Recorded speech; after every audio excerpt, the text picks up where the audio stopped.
పుసునిక Secunderabad పార్చిగుట్టల MRPS office పై నాయకురాలి నేను ఇలా బిర్యానీ తీసుకొని వచ్చినయ్యా. ఇదేమంటారు మసాలా చౌరస్తా బార్ ముంగట. నేను యూట్యూబర్ని. ఈ బిర్యానీ తీసుకొని ఇక ఇంటికి వచ్చిన. ఇక ఇంట్లో మొత్తం స్మెల్లే వస్తుంది. నేను మా పిల్లల కోసం అని తీసుకున్న బిర్యానీ మొత్తం స్మెల్లే ఉంది. ఇది ఇవాళ నా పిల్లలు ఈ బిర్యానీ తింటుంటే ఏమైతుందా నా పిల్లలకి? ఇట్లా ఎంతమంది ప్రజలతో ఆడుకుంటారు ఇట్లాంటి వాళ్ళు? ఎంత ఆక్రోశం వస్తుంది, ఎంత ఆవేశం వస్తుంది నాకు. నేను స్మెల్ చూడలేదు అప్పటికి అసలు. నేను మొత్తం ప్యాక్ చేసి ఇచ్చాడు.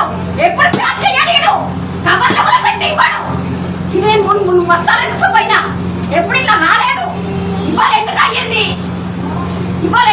ఇట్లా దీన్ని పట్టించుకొని నాదులు లేడు కదా బట్టిడా.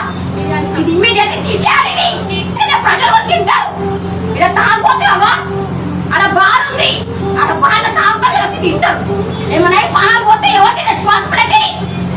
ఎవరి కొడుకురా? కంపెనీ కష్టాన్ని దీని మీద యాక్షన్ తీసుకోవాలి. ఇక్కడ ఉన్న పోలీస్ వ్యవస్థ యాక్షన్ తీసుకోవాలి. కష్టంగా రావాలి ఇమ్మీడియట్ పోలీసు వాళ్ళకి. ఇది ముంచాలి. దీనికి సంబంధించి